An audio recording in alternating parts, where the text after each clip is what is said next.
So you've finally saved up enough extra money that you're comfortable investing in the stock market. You've opened your commission-free Robinhood brokerage account and are ready to pick your first stock. Congrats. Except for the fact that there's over 7,000 stocks to choose from and you have absolutely no idea where to start. Welcome to the video. Today we'll be talking about how to pick your first stock. For those of you who are new, my name's Michael and I've been investing in the stock market for about 6 years now, and I've been able to build up a 6-figure stock portfolio through a strategy called value investing. My goal with this channel is to help provide you with educational content to help you learn about investing and financial topics so you can start to build wealth to live the life you want. If this interests you, take a second to subscribe and join our growing community of investors, nearly 3,000 strong, and be sure to turn on the notification bell to make sure you don't miss any new videos. Now, if you're new to stock market investing, I understand and know the whole process can seem a bit intimidating and the whole thing seems risky. I mean, you don't want to lose your money, right? So it can be one of those things that's easy to put off for later. I mean, you have the feeling that you can always do it in the future. I mean, as Mr. Incredible said, I've still got time. But the truth is that the earlier you start, not only will you have longer for your investments to compound and grow, which is commonly discussed as the primary benefit of starting investing early, but in my opinion, the biggest benefit is actually compounding your investment knowledge and experience over time. You see, by starting as early as you can in your investment career, you'll go through a lot of the mistakes that many investors make early on, and you'll be able to learn from them and be ahead of your peers who are just starting investing for the first time. Now, I'll be honest, I started investing very early when I was 18 years old, but at the time, I really didn't have a very good grasp on what I was doing. Because of that, I made several mistakes early on that helped me learn and grow as an investor. And if you have to make those mistakes, it's best to make them when you start.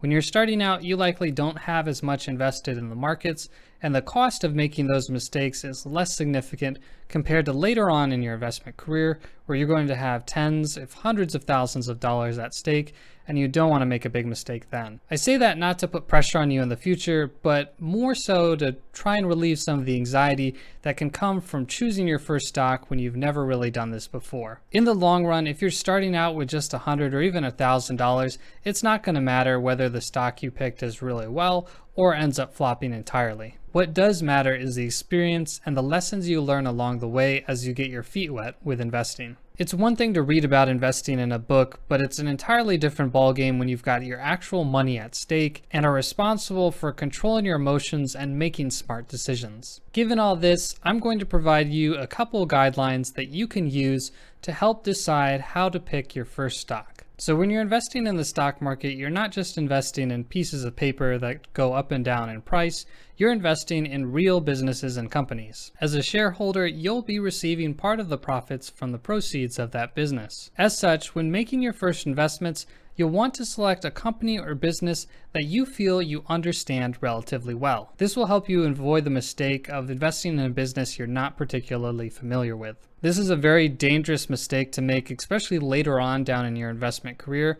If you're, for instance, getting advice from a friend or hear it online that there's a certain stock that's doing really well, but you don't really understand the business behind that, investing in that stock or company is not a good idea, even if the returns are very good, because you don't fully understand the risks that are involved with that company. Conversely, if you understand how a business makes money, the products or services that they provide, then you're much more likely to fully understand some of the risks involved with that investment and will likely do better in the long run with an investment of that kind. Part of the reason is that in the short term, stock prices can move up and down, sometimes quite dramatically. If you're familiar with a company, you're more likely to stick with it even if you see short-term price fluctuations. One of the worst things you can do in investing is to overtrade and panic buy and sell depending on price movements. And that leads me to a second guideline you can use for picking your first stock, which is pick a company that you personally believe in and would be comfortable holding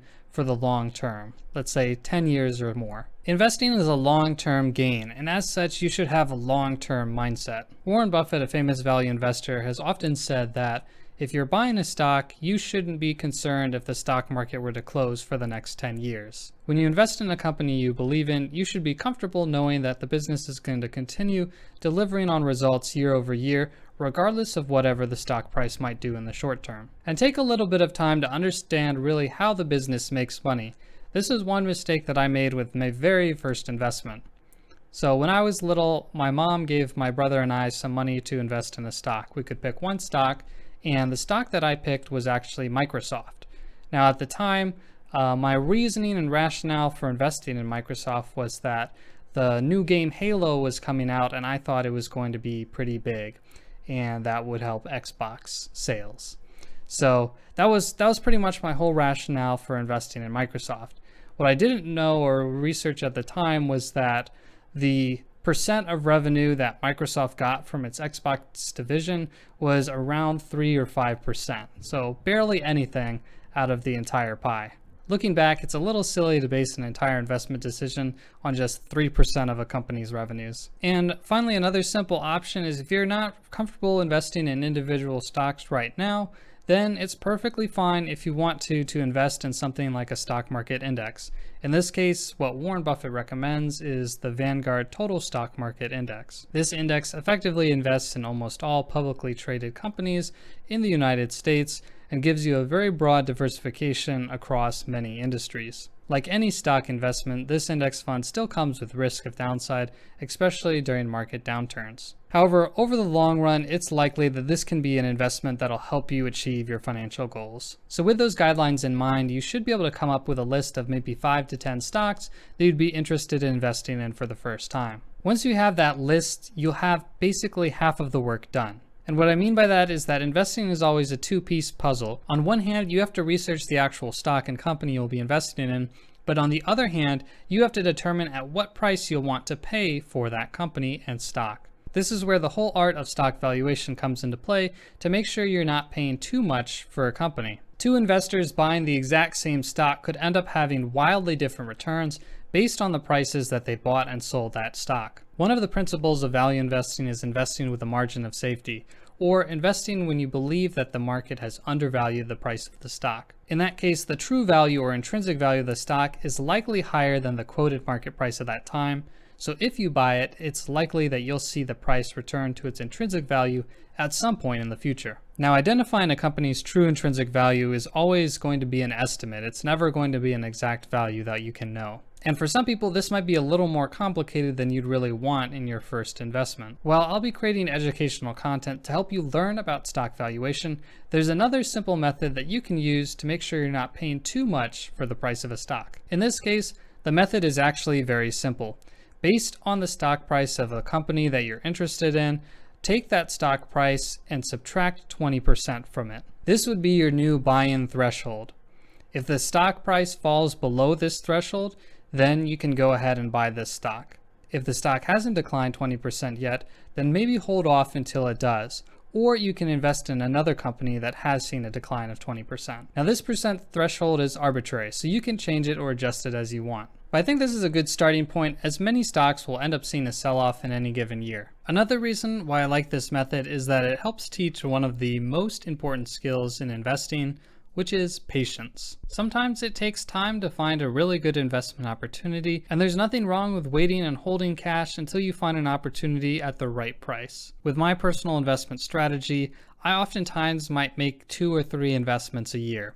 Now, that's not a lot considering all the news that we get in day out about many types of stocks. Part of the reason for this is, despite researching many different stocks, I'm very patient, waiting for a price that I think is an exceptionally good value in the market. Now, as you grow as an investor, your investment style may differ significantly from mine. That's okay. Just know that patience is a virtue that's well rewarded in the world of investing. So for new investors, I hope this has been helpful for getting started in the stock market, and hopefully will relieve some of the pressure and anxiety over picking your first stock. For my experienced investors, what was your first stock you invested in and how did it turn out? Thank you for watching, and I will see you in the next video.